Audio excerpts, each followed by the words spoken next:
From our State House studio in Montgomery, I'm Todd Stacy. Welcome to Capitol Journal. Today was the 24th legislative day of the Alabama Legislature's 2025 regular session. That leaves just 6 meeting days left if lawmakers choose to use them. The legislature could adjourn sine die as soon as May 8th. On to legislative business. Today, the House took up legislation on the issue of voter information integrity. House Bill 479 from State Representative Brian Brinyark would codify into Alabama law the state's adoption of a new statewide voter database known as AVID, and moving away from the previous system known as ERIC. The legislation comes after Secretary of State Wes Allen already made the switch when he took office in 2023. There was lengthy debate on the bill, some of which seemed to more aimed at slowing down the process, but in the end, the bill passed along party lines. When the current Secretary of State came into office in 2023, Alabama participated in the Electronic Registration Information Center to provide voter information in its database.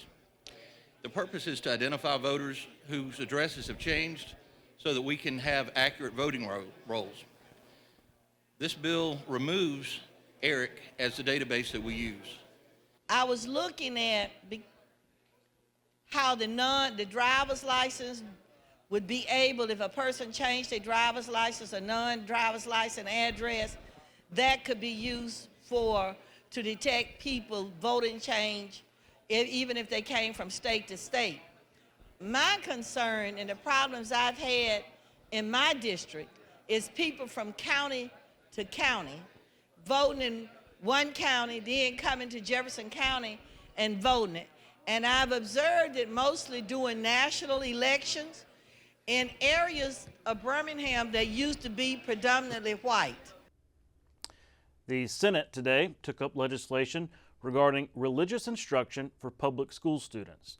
Senate Bill 229 from State Senator Shay Shelnut would require local school boards to adopt policies to allow high school students to leave campus to attend religious instruction courses. The House version of this bill was voted down in committee 2 weeks ago, but the Senate version has gained momentum since Lieutenant Governor Will Ainsworth came out in support. Supporters, including Shelnut, say the bill promotes parental choice and religious freedom, but critics warn it could undermine local control and blur the line between church and state. Many of you have asked, why do we need this bill, since we passed a law in Alabama in 2019 allowing school districts to enact policies. Since that time, very few school districts have adopted release time policies. Currently, there are 12. 19 more school districts have policies coming. We know there's a demand by parents for more programs. 4,500 parents have signed a petition for a religious release program. We have over 100 districts that have expressed an interest but do not have a policy in place. Parents are approaching superintendents and school boards throughout the state and are being told no. I just feel for our superintendents and our school board members who have a whole lot more to deal with. So much funding is going to be cut for education, rather than talking about letting a child be released from school to go and learn about religion, where they should be getting it when they go to church on their Sabbath day. That bill passed 26-5 and now goes to the House. Following today's Senate session, President Pro Tem Garland Gudger addressed some of the lingering tension that surrounded the chamber in recent days, including last week's procedural standoff, when Republicans invoked cloture to end the Democrats' debate and advance their legislative priorities. Gudger said it was time for the GOP to reclaim control after what he called weeks of delays by Democrats. He also previewed several key bills still ahead for the remainder of the week. Consequences to actions that happen on both sides of the aisle, and I think last week the Republicans said, hey, we need to pass some bills and reclaim our time, because the Democrats had been taking a lot of the time over the last few months. And so that's what they did last month. And then obviously you saw today it got back to normal. And as it got back to normal, we moved through the calendar on both sides. Everyone was cordial. We were able to deliberate back and forth. And so it was a good day. We have a little bit of tension that's in the State House overall with the Birmingham Water Works bill. We're dealing on both sides of the aisle with that particular issue. and that will be coming up probably Thursday of this week. Then after that, you still got the health care bill. That will be coming up, and then we still have some energy bills that we're doing. So we've still got a full plate, and then we'll have to concur on some bills that are in the House coming back up. So we're going to have our hands full all the way till the end of session. Some big news today. President Donald Trump has announced that he will be giving a commencement address at the University of Alabama. According to a post on Truth Social, Trump said, quote, "I have agreed to do the commencement address at two really great places, the University of Alabama and West Point. Stay tuned for times and dates," end quote. Spring commencement exercises are scheduled for May 2nd through May 4th at Coleman Coliseum there on campus. U.S. Senator Katie Britt this morning confirmed the president's plans and said she's thrilled to have him coming back to her alma mater. Today is Yom HaShoah, the Day of Remembrance for the Holocaust. Lawmakers paused their session to gather for a special ceremony marking the occasion and honoring an 87-year-old Holocaust survivor named Isaiah Jack Shaker. Yom HaShoah is a time to pay tribute to more than 6 million Jews that were killed during the Holocaust. I want to begin by quoting Robert Frost, who said that the righteous person is never quite certain whether his or her actions are right in the eyes of the Eternal One. And in reflecting upon that, I think of our sacred scripture that says, Tzedek, tzedek tirdof. Righteousness, righteousness you shall vigorously pursue. Often translated as justice, justice you shall vigorously pursue. Our laws must not only be just and fair, they also have to strive, and it's not always possible, but strive that they be righteous as well and sensitive to the needs of those whom this legislature, this beautiful body, represents. Tomorrow, Alabama lawmakers will take on their counterparts from the Mississippi legislature on the softball diamond. The second annual Battle of the Tombigbee softball game is set for Wednesday night at 6 o'clock at Riverwalk Stadium, downtown Montgomery. Last year, the game was played in Jackson, where Alabama's team won 7-5. The charity event will benefit Children's Hospital of Alabama. You can get tickets at the game, and children under 12 get in free. And hopefully, if tomorrow doesn't get out of control here in the State House, we can have some video footage to share with you from the game. Coming up next, I'll sit down with Congresswoman Terri Sewell to get an update on what's going on in Washington. Stay with us. You can watch past episodes of Capital Journal online at video.aptv.org. Capital Journal episodes are also available on APTV's free mobile app. You can also connect with Capital Journal and link to past episodes on Capital Journal's Facebook page. And you can listen to past episodes of Capital Journal when you're driving or on the go with Capital Journal podcasts. Keep up with what's happening with Capital Journal.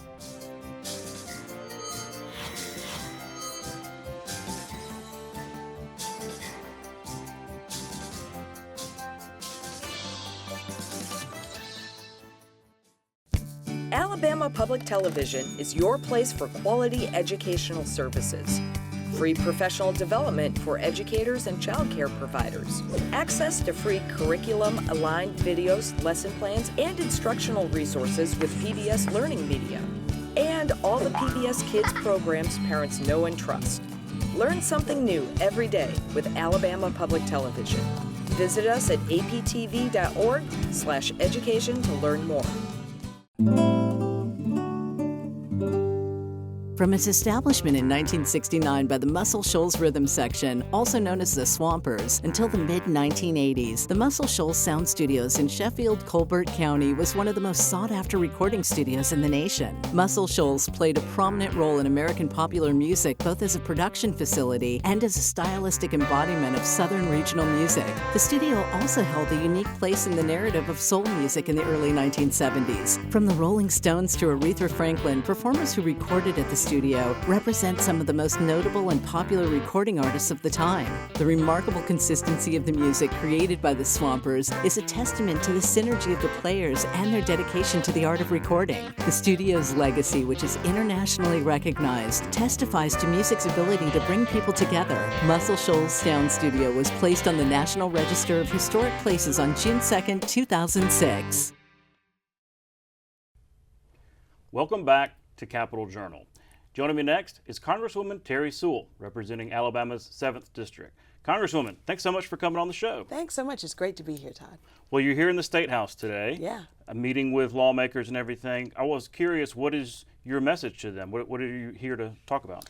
You know, I think every year I do an annual visit to the State House. I think it's good to give an update of what's going on in Washington, or rather what's not going on in Washington, and also to hear directly from lawmakers about how we can better partner to represent the people back home. So I think that it's really important to stay engaged. And so my message, frankly, about what's going on in Washington now is chaos. I think there's only one word for it. And the amount of cuts, the slash and burn efforts of the Trump administration have not boded well for vulnerable and underserved communities, and so there's been a lot of pushing back when it comes to the executive orders that he's espousing. Mm-hmm. Well, I wanted to get into that because I don't know if we have enough time to talk about all of the cuts, but we can start with Medicaid. That's kind of on the horizon a little bit. I was talking with your new colleague, Congressman Figures, about that. But let's talk about what is existing now. Yeah. SNAP. Mm-hmm. You've got the Lowndes County situation. Can you shed some light on that? Because I don't think it's really been talked about enough. We had these grants that were going towards water and sewer infrastructure in Lowndes County. And we've been working on it for years. And so is it just done, or what's the... Well, I think at the end of the day, the Department of Justice came in and did an investigation and really held the state of Alabama Public Health Department in charge of trying to clean up that mess, as well as all of the various grants that I've gotten over the years to try to address this issue. I think we all know that the soil in Lowndes County is not porous enough, and so it makes it really hard to have lines put in, and so most of the water and sewer septic tanks. And then we have folks who can barely make ends meet, let alone buy a new septic tank or buy a septic tank or maintain one. So it's been a really tough road to hoe. But the people of Lowndes County are amazing. You know, my mom grew up in Lowndes County. My maternal side of my family is all in Lowndes County, and so we have been working with Alabama's delegation over the years to get more resources there. And we finally got the DOJ to come and do an investigation, and there was a consent decree, a consent letter that the state of Alabama, through the State Public Health Department, pledged to do certain improvements, make certain improvements, and finally put some resources there. And we got federal resources to help them out. And so now all of a sudden, the Trump administration has done away with that consent letter.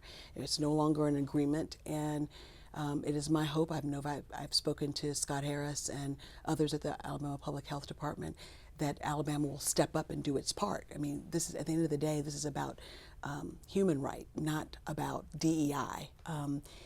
It's about making sure that every American has clean water and proper sanitation, and it's just simply unacceptable that folks have straight pipe, which means that there are parts of Lowndes County where there's just puddles and puddles of feces in the front yard. It's unacceptable. In this day and age, it's just unacceptable. So, I think that it means that we have to continue to really hold our state more accountable for helping us with this effort, and I will continue to do my part by making sure that federal resources are available. That's being hard with this administration making cuts like that. We were able to appropriate a certain amount of money, and this president has been doing away with, appropriated funds, which I think is illegal. It's called impoundment. If the Congress authorizes money to be spent a certain way, only an act of Congress can unrattle that. And so I just think that this has been a real test to the Constitution, 3 co-equal branches of government. not just one. And unfortunately, my Republican colleagues are not stepping up to the plate and enforcing our right as Congress. We actually have the power of the purse. I was going to say co-equal, but Article 1's Article 1. Really, you could say Congress really should have greater powers. But let me ask you about that, because it seems like you're almost playing a game of whack-a-mole, right? It's the NIH UAB. Yeah. It's and that's Greyhound, millions of dollars right. and lots of jobs. It's the Tuskegee Airmen. All these cuts, and y'all have been, the Democrats have been really outspoken about it. Republicans not outspoken, but I've kind of seen work behind the scenes. So is that kind of the way it works? Or are y'all kind of working behind the scenes with your Republican colleagues to say, hey, let's try to get the Trump administration to listen to us, to ease some of these cuts or pause them at least? You know, I think that the strategy for the House Democrats, anyway, has been sort of threefold. It's to legislate where we can legislate. We are legislators. So pushing back on the data protection to make sure that those Doge bros don't get access to personal and identifiable information. In pushing back on dismantling the Department of Education and the like through legislation. And then we also have litigation. And obviously, you know, this president has only passed 4 bills in the first 100 days, but he's issued 180 or so executive orders, and a lot of those are being challenged in the courts. So we're pushing back in the courts, we're pushing back in the legislature, and then we're mobilizing, organizing our constituency. I think it's really important that the constituents understand what these cuts will mean to their everyday lives. When you think about the fact that this administration has laid off, you know, thousands of Social Security employees, and then at the same time has done away with telephone, the use of the telephone, and actually to get answers about Social Security. Of course, there was a court order that stopped that, so it hasn't gone into effect. But you know, the fact of the matter is that it was taking us a long time to do our casework on Social Security anyway, and now all of a sudden we're going to have, you know, 1/3 of the staff gone. It's simply unacceptable. Behind every cut is not only a person. It's a service as well. So the services are going away or going to take longer to actually accommodate my constituents. And so I think that it's really important that we understand what's going on. So in every town hall meeting that I'm hosting, I'm inviting the healthcare professionals and the educators and those who are doing Meals on Wheels and those, and just to talk about what they're going to do because these cuts are draconian and they really do affect the ability to service the people. And frankly, you know, when I think about SNAP benefits, 1 in 5 Alabamians get SNAP benefits. That's a lot of folks. Over 750,000 or so in the state of Alabama depend upon that. And likewise, there's no way that we can have this tax bill, and you know, without major cuts. I mean, a $4 trillion tax bill that the Trump administration is really making its hallmark piece of legislation. I mean, what they're doing is they're cutting essential services for underserved communities, and they're doing so in order to give a tax cut for the wealthy and the well-connected. It seems it's just not fair. Let me ask you though, because from the Republicans' perspective, they say, look, he ran on this. He ran on the federal government is too bloated, spending too much money, cuts are needed, and they would argue he was elected to do exactly what he's doing and cutting all that. I don't think that folks really thought that he was going to dismantle the Department of Education, that he was going to do away with USAID. I think that, you know, it's one thing to try to fight waste, fraud, and abuse, and frankly, I'd join in on that. I mean, nobody wants inefficient government, but there's a way to do it. There's a way to do it with a process in place, and this is not the way to do it. The way to do it is not to just throw everything out and then just see what sticks, and that's literally what I think that this administration is doing.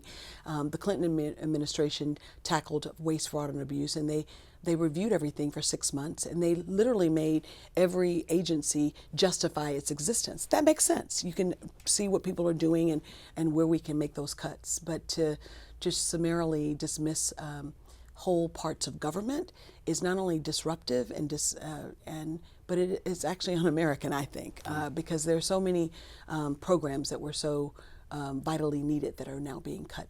And when you think about UAB, NIH is our I think about all the grants that we get. Last year we had over $300 million worth of grants for UAB.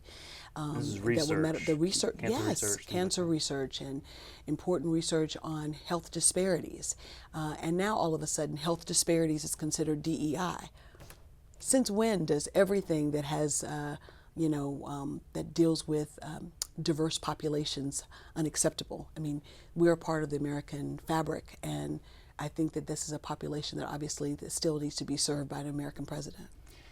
I can sense the frustration in your voice, and it strikes me because I'm thinking about your tenure in Congress. Yeah. Going back to when you first came in, it was President Obama, Yeah. who you had an uncommonly close relationship with, he and the First Lady.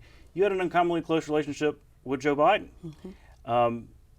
It's different now, obviously, but it seems to me back during those days, like you had that relationship, and I know that your Republican colleagues would call on you to when if somebody needed something, right? They'll call let's call Terri. And I call on them as well. When it was Trump the first time, absolutely. right? And that's so what I was going to ask yeah. you. Does it feel different this second Trump term?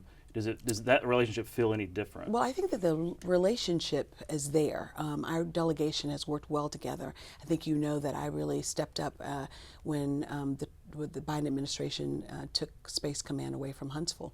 Huntsville won that fair and square, and playing politics with our national security is something that we shouldn't have been doing. You spoke out about that. And I spoke out about it and made sure that we had meetings and that all of us were invited, not just me, to those meetings. And so, look, I think that my colleagues have always shown themselves to be helpful when they can be helpful, and I expect nothing less. I mean, I still see early days in this administration when the attacks against the Tuskegee Airmen, doing away with the Tuskegee Airmen section of the manual for the Air Force, it just seems untenable, right? I mean, at the end of the day, this is not about Black history; it's about American history, proud Alabama history, I would add, and so I was happy to see that our senator, Senator Britt, stood up against that and was helpful in that respect. Likewise, the Freedom Rides Museum.